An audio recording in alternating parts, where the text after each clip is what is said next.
تعالی و تبارک فی القرآن المجید والفرقان الحمید. بسم اللہ الرحمن الرحیم.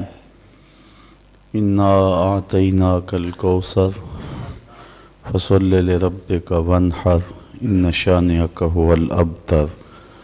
صدق اللہ مولانا العظیم و صدق رسولہ النبی الکریم الرؤوف الرحیم.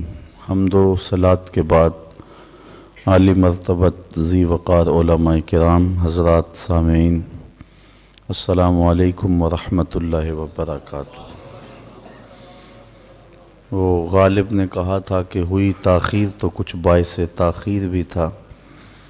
کچھ سفر کا جو اندازہ ہوتا ہے تو راستوں میں رکاوٹیں اس اندازے پر پہنچنے نہیں دیتی. میں بڑی شرمندگی محسوس کر رہا ہوں کہ آپ دیر سے بیٹھے ہوئے ہیں، جو کہ میرا مزاج یہ ہے کہ جو وقت ہو اس وقت پہ پہنچتا ہوں.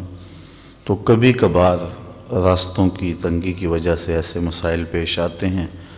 بہرحال جو چند لمحے ہمیں میسر ہیں، میں اس تھوڑے وقت میں کچھ باتیں ضرور آپ تک کرنا چاہوں گا. اللہ میری زبان پر کلمۃ الحق جاری فرمائے.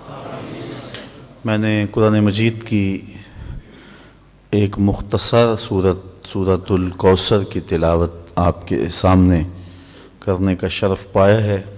اس پر مفصل تو نہیں، تھوڑی سی گفتگو آپ کے سامنے رکھ پاؤں گا. اللہ تعالی میری زبان پر کلمۃ الحق جاری فرمائے. اس سورۃ کریمہ کا نزول اس ماحول میں ہوا جب آقا کریم علیہ السلام کا دل دکھا ہوا تھا کہ آقا کریم کے فرزند ارجمند کا انتقال ہوا. تو جب کسی کی اولاد فوت ہو جائے تو ہمارے گرے ہوئے معاشروں میں بھی یہ ہوتا ہے کہ لوگ کہتے ہیں کسی کی خوشی میں آپ رہ جائیں تو رہ جائیں، لیکن کسی کے غم میں ضرور شریک ہوں. لیکن وہ معاشرہ کتنا گرا ہوا معاشرہ تھا، اور وہ کیسے سنگ دل لوگ تھے کہ حضور علیہ السلام کے فرزند کے انتقال پر کوئی محبت کا جملہ کہنے کی بجائے، حضور علیہ السلام سے اظہار ہمدردی کرنے کی بجائے الٹا انہوں نے تان و تشنیع کے تیر چھوڑے. اور آس بن وائل نامی ایک شخص نے بڑی دریدہ دہانی کرتے ہوئے کہا کہ معاذ اللہ یہ ابتر ہو گئے ہیں، ان کی اولاد نرینہ نہیں رہی. بندے کا نام اولاد کے ساتھ باقی رہتا ہے تو اب ان کا نام کوئی نہیں لے گا، اور میرے 4 بیٹے ہیں اور کڑیل جوان ہیں، تو میرا نام باقی رہے گا، ان کا نام باقی نہیں رہے گا. تو حضور علیہ السلام آزردہ تھے. بیٹے کی جدائی کا صدمہ اور دکھ حضور کے سینے میں موجود تھا. تو ان رشتہ داروں، ان برادری والوں اور اہالیان مکہ کی جانب سے جو رویے حضور نے دیکھے تو حضور کا دل بہت زیادہ دکھ گیا، اور آقا کریم بے چین ہو گئے، مضطرب ہو گئے. بیٹے کی جدائی کا دکھ اور پھر دشمنوں کی تانا زنی. تو عین اس موقع پہ کہ جب حضور کا دل آزردہ تھا تو اللہ تعالیٰ نے سورۃ الکوثر کا نزول فرمایا اور محبوب کے دل نازک کو تسلی دی اور ارشاد کیا انا اعطیناک الکوثر، محبوب ہم نے آپ کو کوثر دے دیا. اب کوثر کیا ہے جو اللہ نے اپنے محبوب علیہ السلام کو عطا کیا؟ یہاں امام رازی علیہ رحمہ جیسے شخص نے لکھا ہے کہ یہاں آتینا نہیں آتینا ہے. سادے لفظوں میں یوں سمجھیں کہ یہ نہیں کہا گیا کہ ہم نے تمہیں کوثر دیا، بلکہ یہ فرمایا ہم نے تمہیں کوثر دے دیا. دینے اور دے دینے میں فرق واضح ہے. میں ابھی وضو کرنے بیٹھا تھا تو میں نے کسی کو اپنی ٹوپی دی، تو وضو کرنے کے بعد میں نے واپس لے لی. لیکن اگر میں کسی کو دے دیتا تو پھر میں واپس لیتا اچھا نہیں لگتا تھا. چونکہ دینا اور دے دینا اس دونوں میں فرق ہے، تو امام رازی کہتے یہاں آتینا نہیں ہے بلکہ آتینا ہے، کہ ہم نے آپ کو کوثر دیا نہیں بلکہ کوثر دے دیا ہے. تو اب کوثر سے مراد کیا ہے؟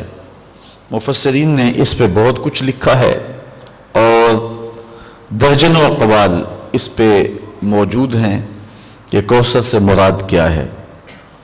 بعض نے کہا کہ کوثر سے مراد نہر کوثر ہے، اور یہ جنت کی خاص نہر ہے جو حضور کو خاص طور پہ ارزانی کی گئی، اور آقا کریم علیہ السلام کو معراج کی شب اس کا مشاہدہ بھی کروایا گیا۔ حضور نے جب اس نہر میں ہاتھ ڈالا تو اس کی جو ریت تھی وہ خالص کستوری کی تھی، دودھ سے زیادہ سفید اور شہد سے زیادہ میٹھا اور برف سے زیادہ ٹھنڈا اس کا پانی ہے۔